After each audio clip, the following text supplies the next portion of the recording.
Chilling tales for dark nights.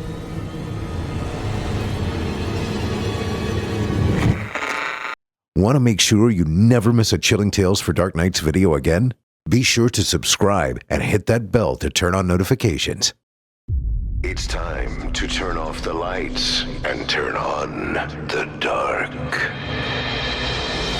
Chilling tales for dark nights.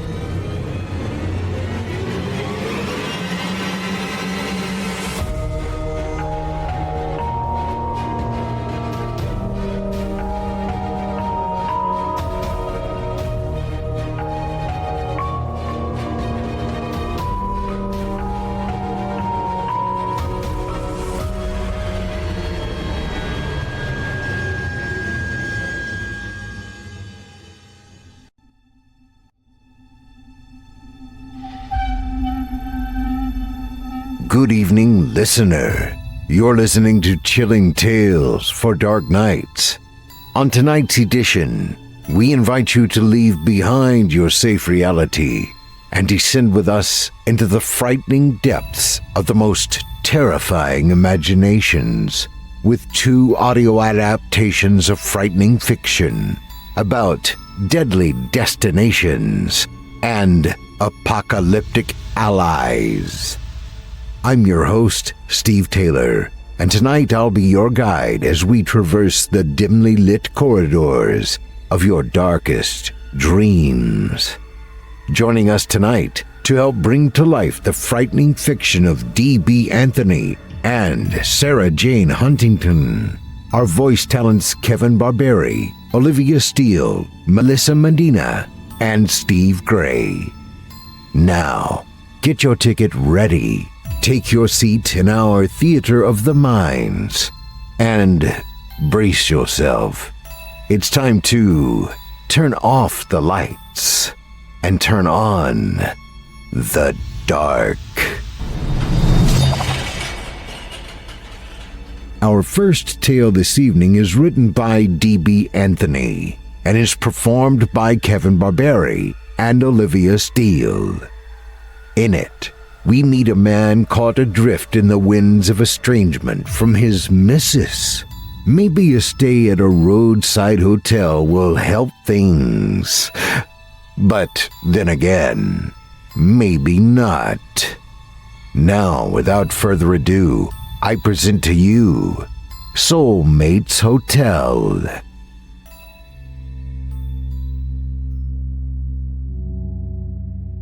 When I left the house I once called home, I knew I was leaving everything I knew behind forever. I put in my letter of resignation with my father-in-law's law firm the day before and hid my bags in my wife's brand new 2012 Honda Ridgeline, for which I had just spent $2,000 on getting a retractable bed cover. She never used the bed of her glorified SUV, which made it the perfect place to hide things from her. When it was time to leave for my early morning commute to the office, I simply transferred my bags to the trunk and back seat of my Oldsmobile Alero and drove off.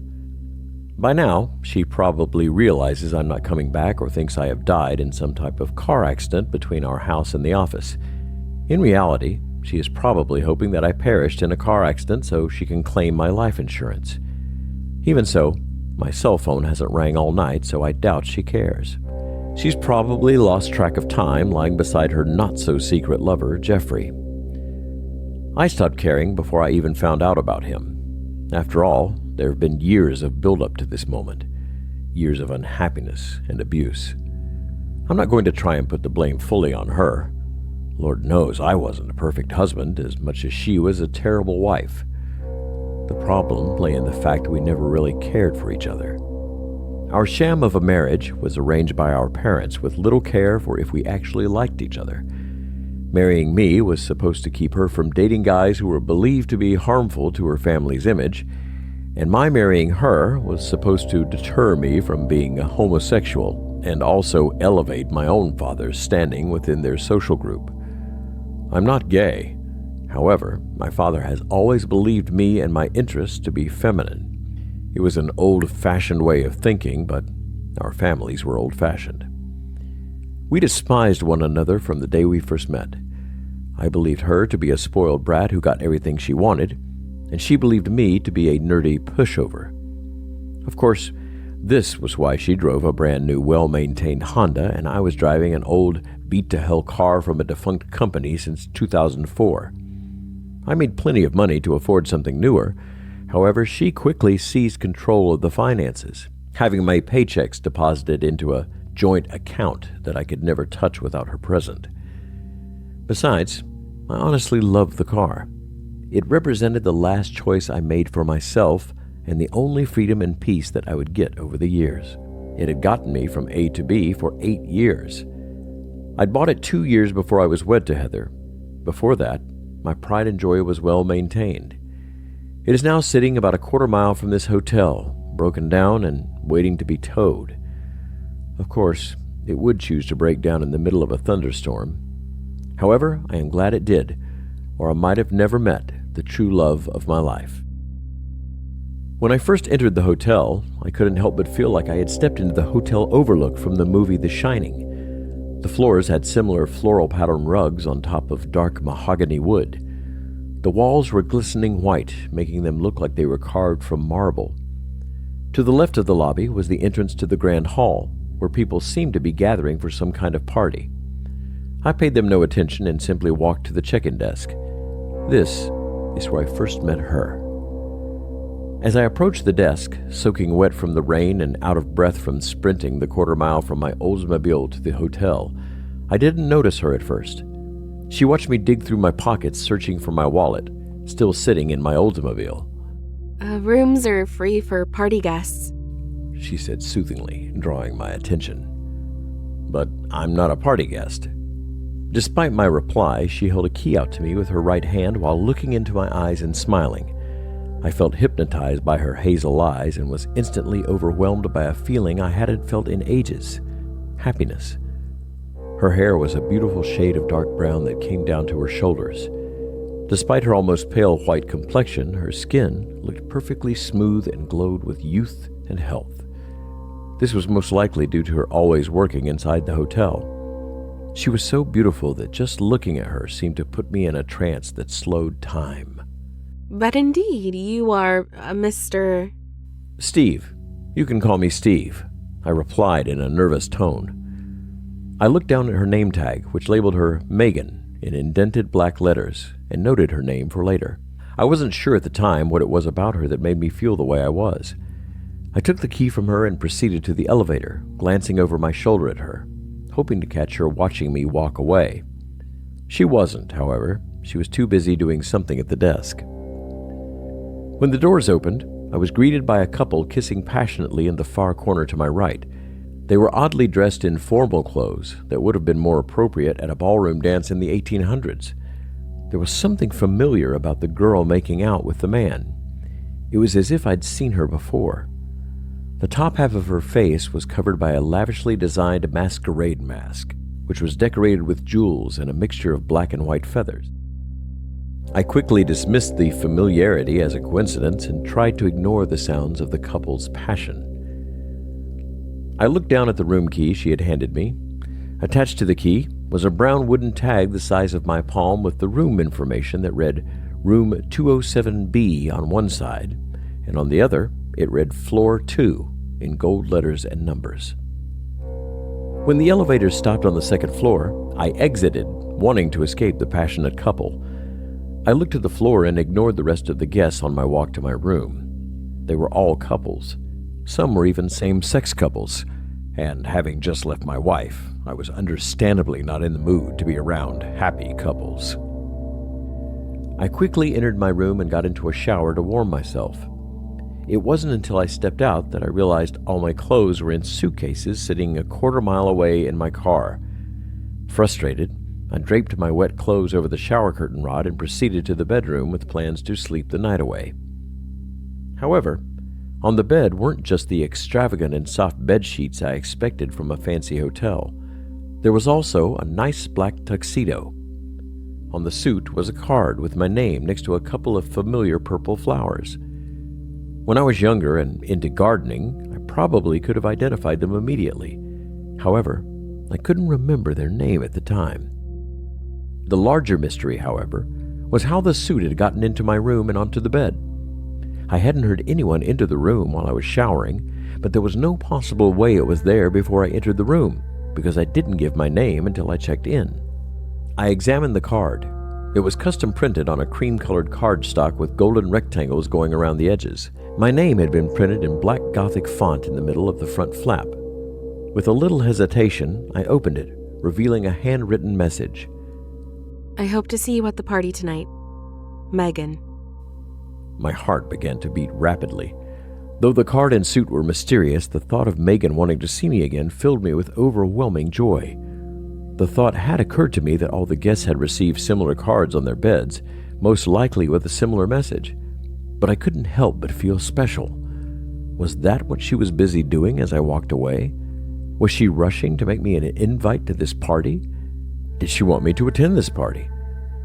Questions were flooding my mind. The biggest question on my mind was if the possibility of seeing a girl I just met was worth attending a party that I didn't want to attend. I wanted nothing more than to see her again, but I also wanted the day to end. I lay on the bed contemplating whether to attend the party when the soft sheets and comfy mattress lulled me to sleep. I dreamed of Megan. I was playfully chasing her through the halls of the hotel. She wasn't in her work uniform. Instead, she wore a beautiful light blue dress with intricate details I couldn't make out with her running from me. When I finally caught her, we carefully fell to the floor together where I held her on my lap and looked into her beautiful eyes. My reward for catching her was a passionate kiss that I can only describe as feeling like heaven on my lips. It was almost as if I could feel her kissing me, not just in my dream, but in real life. I was woken up only an hour later by knocking on the door of my room, though it had felt as though I had slept longer than that. I assumed it was housekeeping, but I was pleasantly surprised. Still naked from the shower, I opened the door only enough to peek my head around, and behind it was Megan. Hello, Mr. Steve. She seemed as nervous as she made me feel. I was wondering if you were attending the party tonight? Will you be there? I asked in a tone equally nervous. Yeah. She began blushing. Then I'll be there. A smile involuntarily formed. She replied with a beautiful yet exaggerated smile that suggested she was excited before walking away, saying she had to get ready. Being naked, I was partially relieved that she left. I made my way back to the bed where the tuxedo still sat at the foot of the bed. I took it into the bathroom and started preparing for the party. I hated tuxedos. I felt like a stiff penguin wearing it, and the purple flowers on the lapel made it look like I was getting ready for a wedding or a prom date. I tried to casually walk to the elevator without looking too nervous. The hall leading to it was void of other guests, which gave me a feeling of uneasiness, knowing all of them were likely at the party. However, I wasn't sure if I was more anxious about the crowd or over meeting Megan at the party. I hit the button for the elevator, and when the doors opened, I was greeted by the same couple in clothes from the 1800s. They were still making out in the corner of the elevator. I opted to take the stairs rather than listen to the moist sound of their lips against one another's again. I hurried to the grand hall with great anticipation of seeing Megan in something other than the work uniform she had on when I met her at the check-in desk. As I approached the grand hall, it became clear that I was the only single person attending the party. All of the couples were dressed in matching sets of formal clothes from different periods and cultures around the world. Amongst the couples, one of them was always wearing a mask to hide the top half of their faces. The masks also matched the aesthetic of their various outfits. It was usually a woman wearing the mask unless it was a same-sex couple. In those cases, only one woman or one of the men wore the mask. I felt overwhelmingly out of place, being the only single person in a room filled with hundreds of guests. Above us all was a large crystal chandelier that glistened and shined as it reflected the light from down below onto the black ceiling. It created the illusion that stars were above us. While looking around for Megan, I quickly spotted the buffet, which seemed to run the length of the great hall. They were covered in perfectly white tablecloths with copious amounts of dessert foods ranging from simple ice cream to lavishly decorated cakes and everything in between. However, no one was eating them. I then spotted the large bar, which seemed to be stocked with any alcoholic and non-alcoholic beverage I could imagine, including various brands of whiskeys, from cheap brands like Hayes Parker to expensive brands I'd never known existed. Feeling more anxious than ever, I decided to get a drink of liquid courage. I casually walked over to the bar and began looking over the whiskey selection when I heard a gruff male voice next to me. "Order whatever you want, my friend. Everything is free, even the expensive shit." I turned to him expecting an employee, but instead saw a guest. He was a tall, muscular man dressed in the clothes I would expect John Wayne or Walker Texas Ranger to wear to a fancy party. His white cowboy hat matched the leather-weaved cord of his bolo tie. The tie had an ornament shaped like a revolver's chamber loaded with one .45 caliber bullet. The rest of his outfit was black, as though he were dressed for a funeral instead of a party. "Is that so? What do you reckon is the most expensive bottle on the shelf?" I mocked his thick Texas accent as a joke. He chuckled. "Well, I reckon it'd be this one here." He pointed to a bottle of Macallan Valerio in front of us. "I'm more of a simple Beam and Pepsi kind of guy, specifically black cherry Jim Beam and vanilla Pepsi." I shrugged. Well, it's a good thing that the bar has both, Megan replied from behind me. I turned my attention from the assortment of whiskey behind the bar to her. I believed I was still dreaming because she wore the same dress as in my dream when I turned around.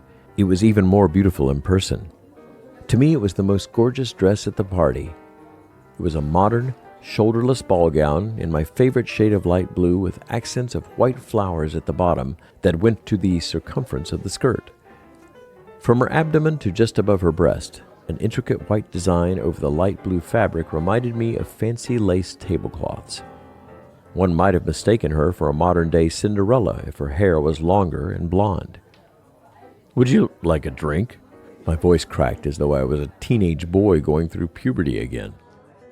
The cowboy tapped my shoulder and mouthed the words, "Good luck," before walking away. I'll have a shot of black cherry Jim Beam and vanilla Pepsi as well.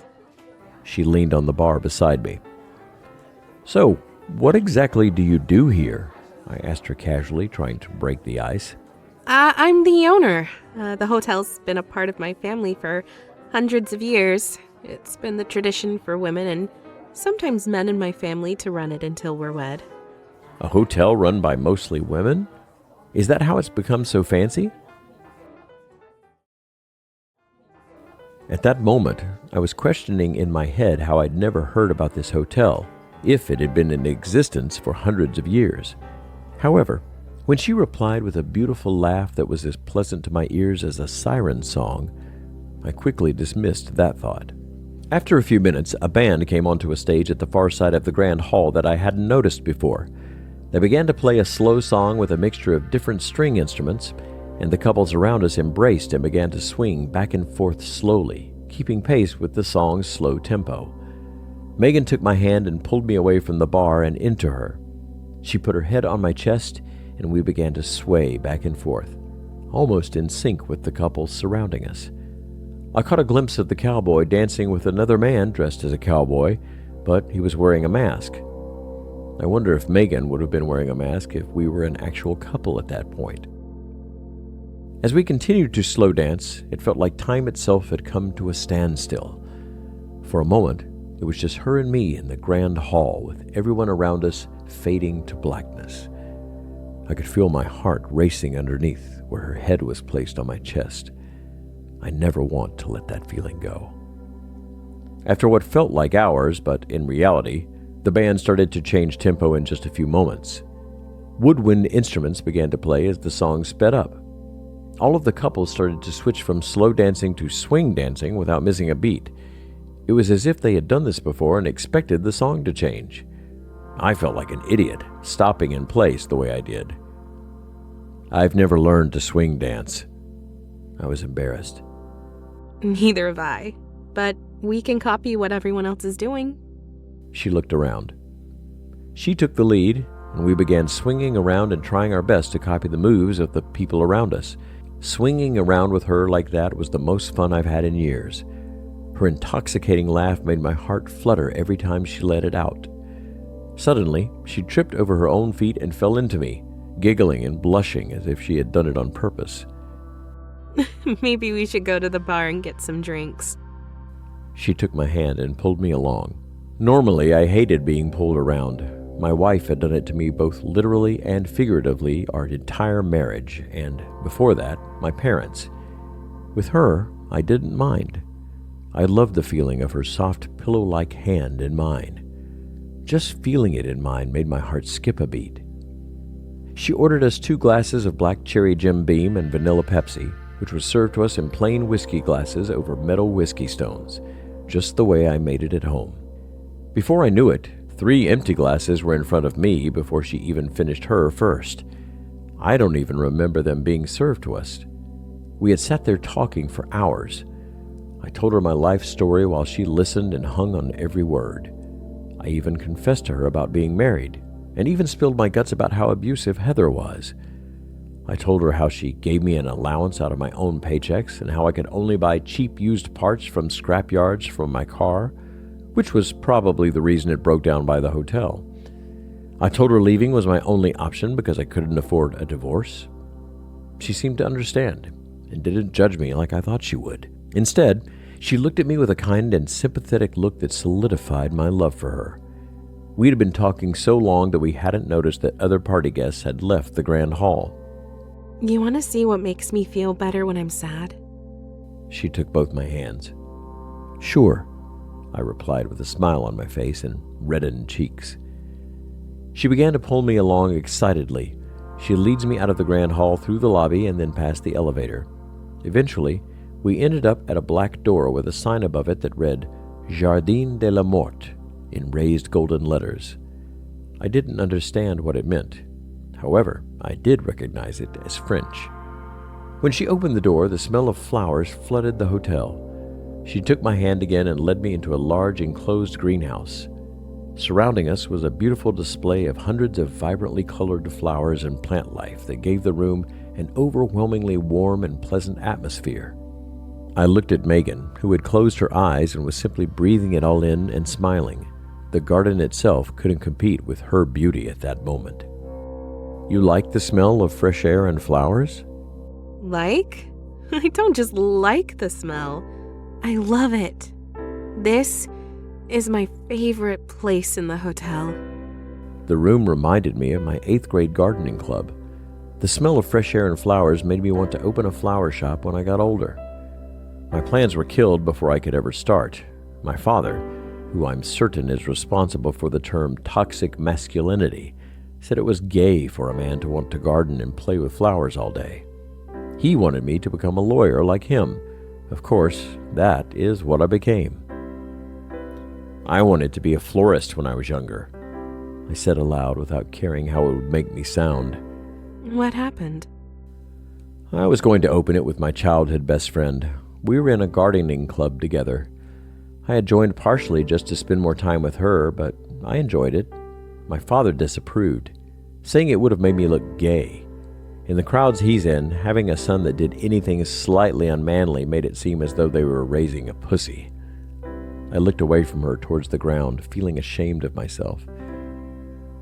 As a single tear started to roll down my cheek, she put her hand on my face, gently pulling my face back in her direction and wiping the tear away with her thumb. I don't think you're either of those things. I think you are the most handsome and bravest man I've ever met. You just told a pretty woman without hesitation that you love flowers. Most guys are like your father and would play tough or call them stupid. I think it's wonderful that you appreciate nature's beauty. I think it's beautiful that you're an open book with me, and I appreciate all of it. I appreciate you. You remind me of her, the girl I was planning on opening the flower shop with. Unfortunately, she passed away from an overdose shortly after I was transferred to a boarding school. I'm sorry. She clenched my hand in hers. She reminded me a lot of her, though most of my memories of her had faded. She even looked exactly how I pictured she would when we got older. As time passed, I forgot her name, but always held on to my mental image of her. Her beautiful smile, her laugh, everything about her. I was beginning to wonder if that was why I felt the way I was with Megan when she leaned forward and kissed me. My heart skipped a beat and began to flutter again. I was filled with a feeling of intoxicating euphoria I hadn't felt in years. Her lips felt exactly how they did in my dream, heavenly, like kissing an angel. Suddenly, as if a fog had cleared in my mind, memories of the girl I once knew flooded back. I remembered the time we were attempted to dye light blue roses that instead came out navy blue. Light blue was our favorite color. I remember when we attempted to swing dance in the music room while learning about swing music. I even remember the time we kissed goodbye before I was transferred to boarding school, where I met my wife for the first time. Most importantly, I remembered her name. Megan! I was shocked, yet excited. How is this possible? You were dead. My heart was racing, but for a different reason other than love. I was beginning to feel scared and confused. Part of me wondered if I had passed in my sleep without knowing or gotten hit by a car on my way to the hotel, maybe even struck by lightning. She was dead. I read her obituary in the paper underneath a picture of her from the yearbook. Her suicide even made the local news channel. I don't know how this is possible, but aren't you happy it is? Happy? Megan, you were dead, and now you are alive and here before me? I have to be dreaming. You can't be real. I was trying to calm down, but the unrealistic nature of the concept of my once dead middle school crush now being alive and in front of me was overwhelming me. Steve. She looked down at the ground sadly. I hated seeing her like that. It made me want to cry. I took a deep breath, forcing myself to recompose. Of course I'm happy you're alive. It's just a hard concept to grasp. I was hoping she'd start smiling again.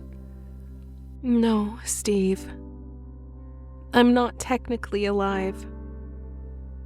None of the guests here are. She still looked at the ground sadly. What do you mean? This hotel is special. When someone's soulmate dies before they have a chance to be together, their souls travel here for them to find one day, hopefully. Tears were dropping on the concrete floor beneath her. What you're saying is you're a spirit? Yes, we all are. So why are you crying? We are finally together. You don't get it, Steve. For us to truly be together, you have to kill yourself. That's why it's called soulmates. In life and death, we are meant to be. We can't be together in life. We can only be together in death. So the guests have all died? My heart was beating even faster as I tried to understand what she was trying to say, even though deep down I already understood. To stay together for eternity here, the one that is alive must prove their love by killing themselves. Or... She began to sob instead of finishing her sentence. Or what? Or I will have to leave this place forever, and we can never be. I put my hand on her shoulder and contemplated the consequences of what she was asking me to do. Memories of the evening began to flood my mind. Me chasing her in the halls, us talking at the bar, us dancing in the grand hall, her standing in the garden, even the memories from my past with her, from our first meeting in kindergarten to kissing each other goodbye. I never really considered killing myself an option after Megan had done it. I promised myself that I would live on for her. I always assumed she wanted me to live a long and happy life and find love. However, that wasn't the life I was living, and it was her asking me to kill myself. My life was a miserable wreck after I lost her, and I didn't want to lose her again. She was the only happy memories I had, the only person in my life ever to make me feel appreciated and like I mattered. I mattered so much to her that when I was taken away from her, she killed herself. How? She stopped crying and looked up at me with puffy red eyes. How what? How do I kill myself? She sniffled and wiped her tears away. You have to do it like I did it. You mean I'd have to overdose? The thought of overdosing on pills like Megan was sending chills up my spine. Stephen, I didn't overdose on pills. I started growing foxgloves in the backyard when you told me your dad planned on sending you to boarding school. When they finally bloomed, I turned them into tea.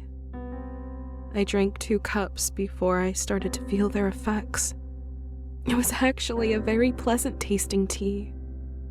I plucked the flowers off my lapel and finally remembered their name. Foxgloves, a flower known to be highly poisonous to humans if consumed. That's why that cowboy bolo tie was in the shape of a revolver cylinder with one in the chamber. I was piecing it together. You don't have to do it, Stevie. She looked into my eyes. Her beautiful hazel eyes again replaced all my doubt and dread with pure happiness. I want to. She plucked a couple more foxgloves from the garden before taking my hand tightly and leading me to my room. Once in my room, I steeped the flowers in hot water. For 10 long minutes, we sat in silence with her holding my hand while we waited to ensure all the flowers' poison was infused with the water. She had left the flowers in for 10 minutes before drinking the tea, so that's how long we planned on waiting. She drank 2 cups, and so would I. I was beginning to shake from anxiety visibly, and she squeezed my hand tightly and smiled at me to remind me what I was doing it for. I began to wonder what she was thinking. There was no sadness in her eyes. She seemed to grow more and more excited as the time ticked closer and closer to the 10-minute mark. When the 10 minutes were finally over, she quickly pushed the tea closer to me and gestured for me to drink. I drank both cups quickly without hesitation by opening the back of my throat and downing them in just a couple of gulps. After only a few seconds, the room began to spin. The room began to look dilapidated and grotesque. The carpet on the floor was covered in bloodstains and dust. The paint was chipping and peeling where there weren't holes in the wall, revealing the deteriorating wood beneath. I looked at Megan, whose smile had become twisted and horrifying, revealing sharp teeth. Her beautiful dress was covered in filth and tattered and torn. The image of the couple making out in the elevator suddenly popped into my mind. They weren't making out. She was consuming him. I forced myself to remember walking into the grand hall, which was in a similar state of disrepair, with the chandelier that had hung above having crashed through the floor. The food on the buffet tables had been rotting with mold and mildew, covering them as insects consumed it. Above all, I remember the hotel being empty. I stood up from my chair to flee, but it was too late. I instantly fell to the floor. Megan got up and sat beside me, placing her hand on my back. I felt my heart start to skip a beat and flutter again. I closed my eyes, waiting for death's embrace. When I opened them, the room seemed to have repaired itself. The paint was no longer peeling, no holes in the walls, and the carpet was clean and devoid of bloodstains. I looked at Megan, who now had a light blue mask covering the top half of her face with a golden floral pattern. Her smile had returned to normal. Even with half a mask on her face, she still looked beautiful. She washed away the horrible effects of the flowers with just a calming touch to the shoulder. She was right about the taste being pleasant.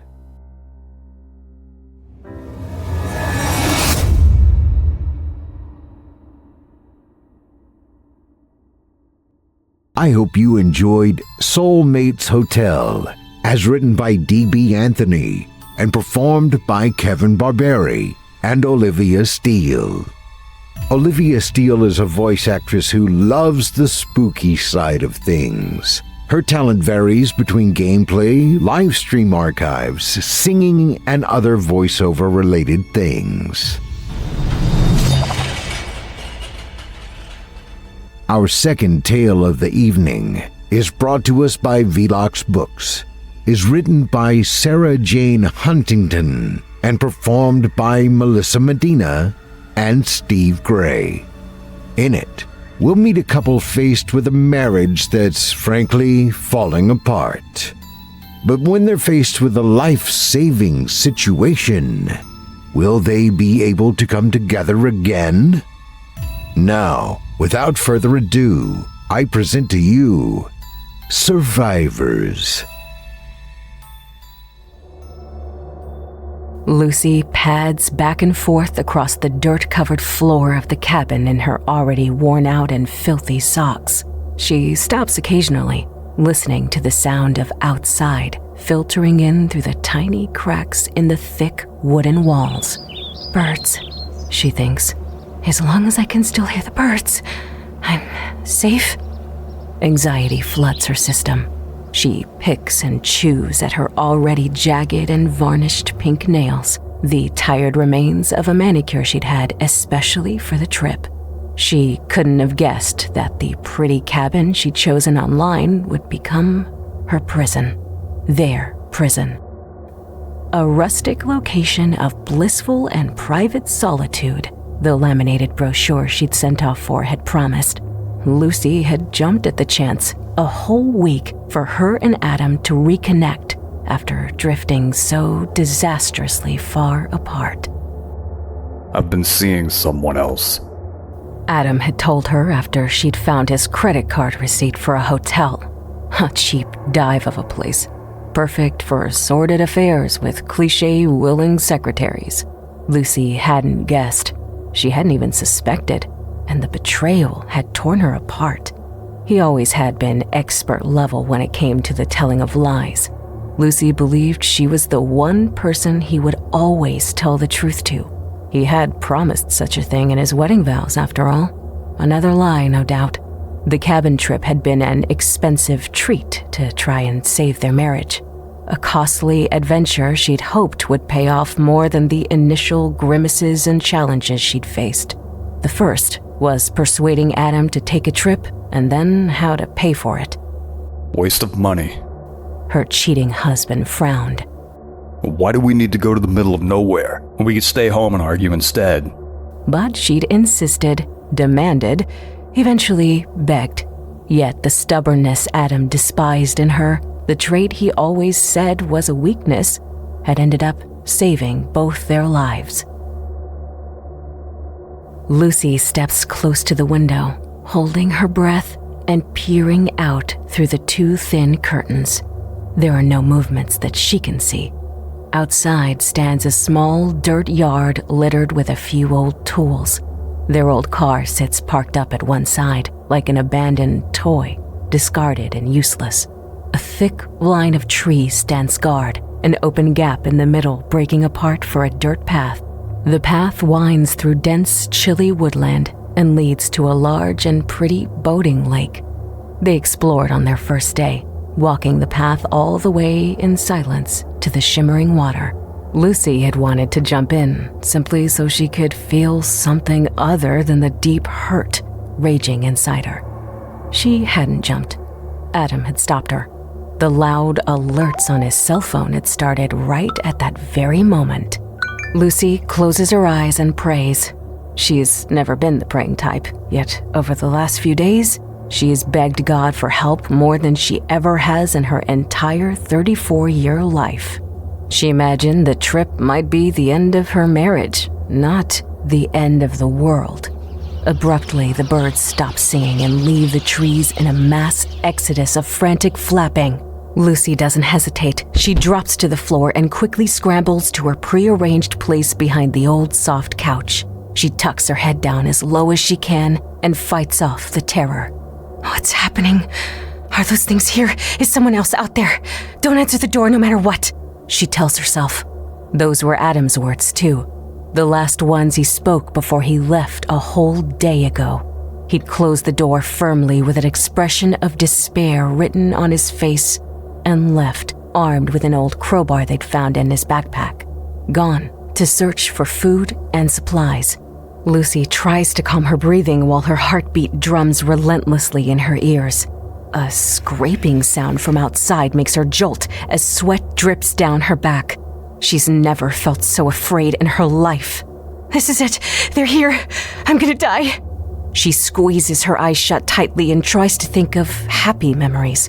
One of her riding a bike for the first time in front of her proud parents, their joyful faces and smiles before she veered off and fell. A memory of her wedding day she chooses to push aside and thinks of her giggling happily with her group of friends in a bar. Where are they all now? Are they dead already? Or trapped in hiding too? Lucy can't help herself. Hot tears fall as a loud sob escapes her lips. She reaches up to clamp a hand over her mouth and bites down on her finger painfully. Her stomach plummets as she realizes she's probably given herself away. A single thud sounds on the roof. Icy terror creeps up her spine as she starts to shake. If they find her, she wants her death to be quick. She listens as hard as she can, waiting for more thumps, imagining the sound to be the heavy footsteps of an unimaginable monster. If they see me, I'm dead. We need to hide, Lucy. They can only see you when you move. The news stations all report the same thing. His cell phone had died then, minutes after the first alerts. The generator the cabin ran on had died moments later, and they were left completely in the dark. The whole city looked destroyed, Lucy. I saw footage of these massive things swooping down and snatching people from the ground. What things? She cried, engulfed by a panic so strong she'd wanted to run outside screaming until the monsters themselves came. Adam had shaken his head and stared solemnly into the distance. Creatures. Things come from somewhere else. Where? She pitifully cried. I don't understand. Come from where? Lucy stops listening. She clamps her hand over her ears and gently hums to herself. I'm so tired. I want a hot bath and clean sheets. I want to sleep and forget this ever happened. Tears drip down between her feet, making a puddle of sadness on the wooden floor. I want to rewind time to before. I should have stopped Adam from leaving. What if he never comes back? What if all I can do is wait to die? She's exhausted. Stress, panic, adrenaline, shock. If she could only close her eyes and escape her situation. She wakes. Her neck feels sore and tender. Her eyes widen as she realizes she fell asleep. I'm safe. I'm okay, she croaks to herself. Her legs cramp painfully, but she doesn't dare to move. Not yet. Instead, she listens. No birds, but it's nighttime. Can those things see movement in the dark, too? And what was the thud?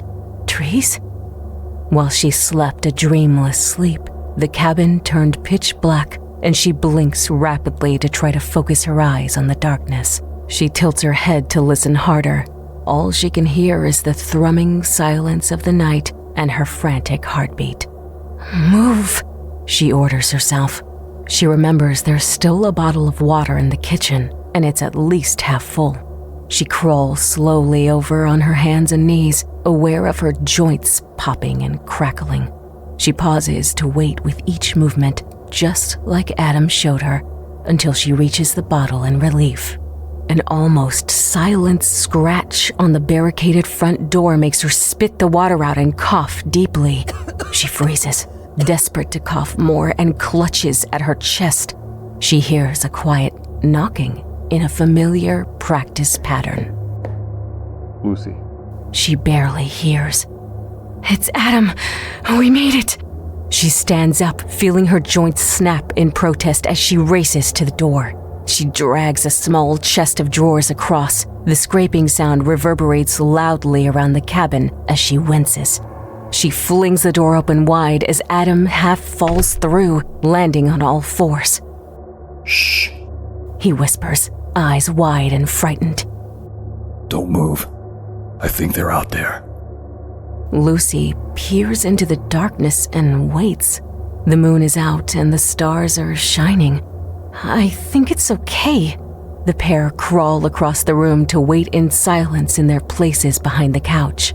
Lucy stares at a canvas print that hangs slanted on the wall, a scene of a beautiful, flowery meadow drenched in hot sunlight. She wonders if she'll ever see anything like that again. Why didn't I appreciate it while I could? When Adam decides it's safe, he raises his hand. What happened? This is the first thing Lucy wants to know. It's hell out there. Dead bodies are lying everywhere on the roads, and those things are eating people. They just snatch people and fly away. Gone. What do they look like? Lucy whispers in horror. Awful. Monstrous flying things. He shakes his head, unwilling to speak further. Tell me, what's our plan? We can't stay here. No plan, and yes we can, because we don't have a choice. But the police, the army, we must be fighting back. Where are the jets? Or the military? They wouldn't just leave people to die. It can't be worldwide. That's impossible, isn't it? Maybe somewhere they're fighting, but no one can fight out here. Adam, if we hadn't come here, we might have been dead already. She tries to hold Adam's hand, but he pulls away sharply as tears slide down her face. She can't imagine what it must have been like for him, having to leave her behind while he risked his life for food. If he thinks it isn't safe to leave, then they have to stay put. Help will come. It has to. Okay, she sighs. Adam shrugs and, in slow, puppet-like movements, fetches his pack. He holds up a few tins of soup and chocolate bars like trophies and manages a brief smile. Lucy nods gratefully as he lays down on the sofa. A sigh of exhaustion escapes his lips as he rolls himself into a tight ball. I'll keep watch, Lucy tells him. You sleep. She settles into a hard chair by the main cabin window and gazes out into the night. Next time, I'll go out for food. I can do it. I'll stay low and careful, and I'll leave when it's dark. She wonders what it might be like to see people snatched clean away and carried off, and what it might feel like to come across dead bodies lying abandoned on the ground. Wait, it can't be both. How can people be snatched and still be laying in the streets? That doesn't make any sense. Lucy holds her hand to her forehead as a swell of panic erupts inside her. Once her thoughts latch on, she can't unravel the idea or stop the flood that inevitably follows. She starts to think of the day she found the credit card receipt, the way her stomach dropped to the floor in shock, the way cold numbness spread through her body until she couldn't stop shaking. She thinks of how she put the pieces together and checked every single date. The nights Adam claimed to be out with his friends from work, he was in a hotel instead. She thinks of the lies he so easily told her, the betrayals, all done without an ounce of guilt on his conscience. When she'd confronted him, he'd been more upset about being caught out and confronted. I don't trust him. I don't even know him anymore. Coming here was a stupid mistake. But if people were snatched away, there wouldn't be bodies on the ground. Think, why would he say that? Lucy thinks of what she's witnessed of the creatures firsthand. She thinks of what she's experienced for herself. Nothing. She only has Adam's words to go on. He told her everything he'd seen on the news, and only he saw and read the alerts. Only he witnessed those creatures. Only he has been outside the cabin since it started. His phone had died before she could see anything for herself. An awful thought begins to spiral out of control as Lucy follows the thread. This can't be right. He wouldn't, would he? What reason would he have? Does he really hate me that much? Does he want to make me go mad? Or kill me from fright? She thinks about all the arguing between them. The fighting first started a few months ago. Adam's words, his anger, and his final brutal decision. The threat that had hung over her since. I don't want you anymore. I want a divorce. She begins to pace while the feeling of claustrophobia takes a firm hold of her. She pulls at the neckline of her old jumper, fighting the suffocating feeling. It feels to her as if the walls are closing in to crush her. He wouldn't. I'm just tired, that's all it is. I'm tired and afraid. I'm not thinking straight. Am I? It's just paranoia, isn't it? No. She silently chants to herself. She tiptoes to the kitchen and rummages around in a drawer. When the alerts first came, Adam had taken her almost dead phone away. I'll keep hold of it. I don't trust you not to use it. There's only enough power for one call, if that. We might need it. Lucy had agreed. He was right. If she had it, she would have called her parents the first chance she had and drained the dying battery. But she knows where he put it. She saw. Her hand finds the familiar shape, and she gently brings her phone up close. It feels lighter than it should, and she holds it out into the light the moon casts down. The battery is missing. Lucy silently replaces it. She shuts her eyes tightly, then turns to the sink and vomits. I'm being set up. Gaslighted, that's what it's called. He wants me to go mad. Or he wants me dead. She slides down the cupboard onto the cool floor. A manic laugh escapes her, and she pushes her face down inside her jumper. A blinding thought occurs to her. I should kill him first. She stands back up and rummages once more, searching through the cutlery drawers. Her hand clasps a large steak knife, and she brings it out, holding it close to her chest. Just in case. She is reassured by the weapon. Lucy creeps across the wooden floor and stands over Adam sleeping. She resists the urge to wake him up and ask him. She wants to challenge him and tell him her suspicions. She wants to see his expression, but she also knows he'll only argue back and deny everything. Besides, he lies so well that his words appear to be the truth. She toys with the idea of holding the knife to his throat and making him tell her. If it's all a lie, the world is fine. There are no monsters, no dead bodies. Adam is the monster, and he can't know that I know. She starts to shake as she feels hot bile rise. She swallows it back down, scorching her throat. Quietly, Lucy sits down and stares blankly out of the window. A calm fury begins to twist her thoughts further. There's nothing bad out there. The bad is only in here. As soon as the first light of day leaks into the sky, Lucy throws open the front door, the door she was never ever supposed to open. She runs and doesn't look back. She has a plan. She races along the trail that leads to the lake, jumping over branches and gulping deep breaths of fresh air until her lungs burn in protest. She remembers that other cabins are dotted around the shoreline of the lake. She plans on going to each one and knocking until she can find someone to help her, someone who can call the police and save her. My husband, she practices in her mind. He's trying to make me insane or kill me. Help me! Lucy knows she looks half-crazed. Her clothes are filthy and she smells. Her hair is greasy, her eyes are red, and she's exhausted. She's certain now that the things, the creatures Adam says are real, don't exist at all. She breaks through the tree line and spots the water.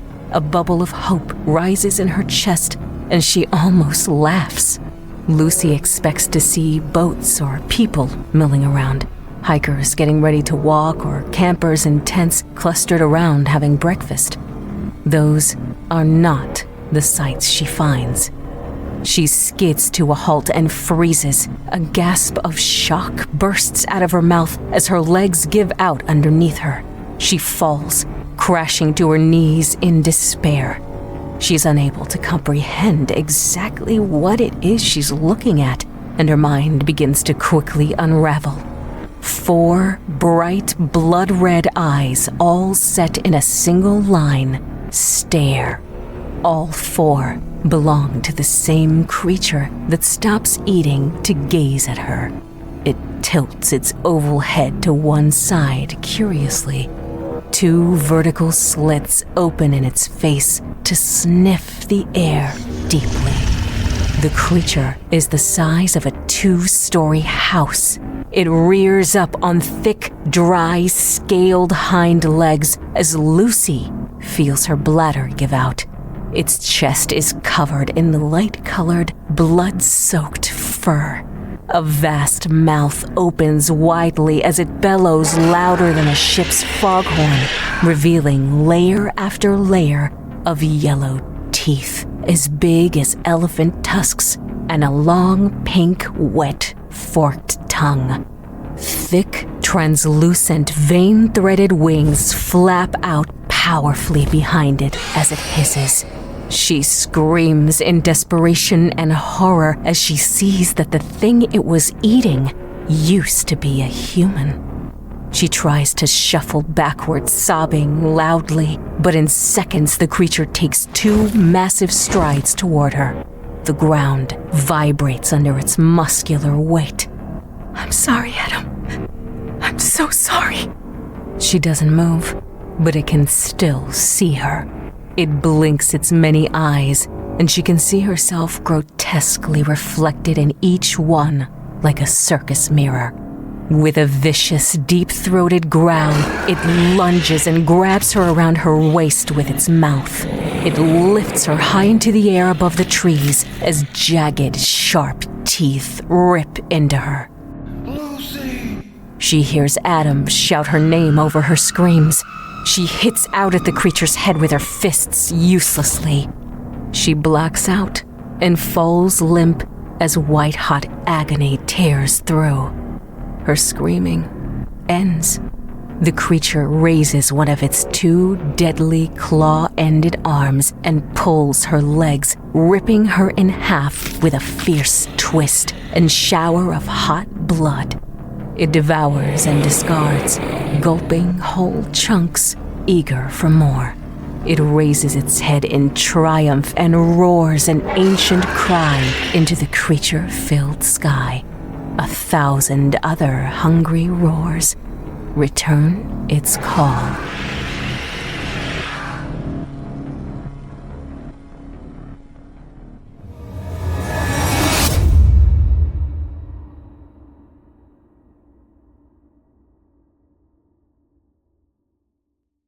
I hope you enjoyed Survivors, as written by Sarah Jane Huntington and performed by Melissa Medina and Steve Gray.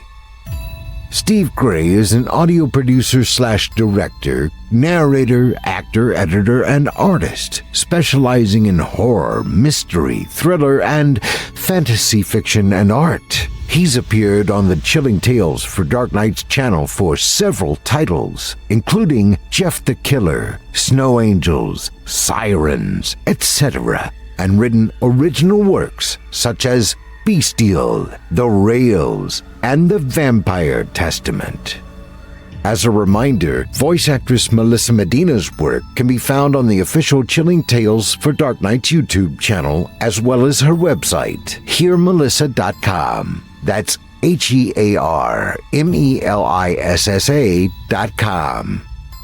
On to the shows. Longtime resident Otis Gyrie has his very own show here on our network, Scary Stories Told in the Dark, which you can hear every Sunday night. We also have Eric Peabody's Horror Hill, a podcast dedicated to some of our deeper and darker tales. We hope you check him out. And Drew Blood's Dark Tales airs Fridays, featuring some southern down-home horror. And don't forget to check out the Fear from the Heartland archives, featuring more than 120 episodes. Well, friends, our weekly descent into the depths has just about come to a close. But before we go, I'd like to take a moment to thank you for joining us for tonight, and remind you to take a moment to stop by our iTunes page and leave Chilling Tales for Dark Nights a 5-star review and a kind word, and follow us on Facebook, Twitter, and Instagram if you haven't already. And of course, subscribe to us on YouTube, where you can find an archive of our work going back to 2012. and consider signing up as a patron at our website, chillingtalesfordarknights.com, to show your support and get all of our content ad-free. I'm your host of the evening, Steve Taylor, and it's been a pleasure. Tune in again next week when we once again turn off the lights and turn on the dark. See ya next Monday. Sweet dreams, listener. Sweet dreams.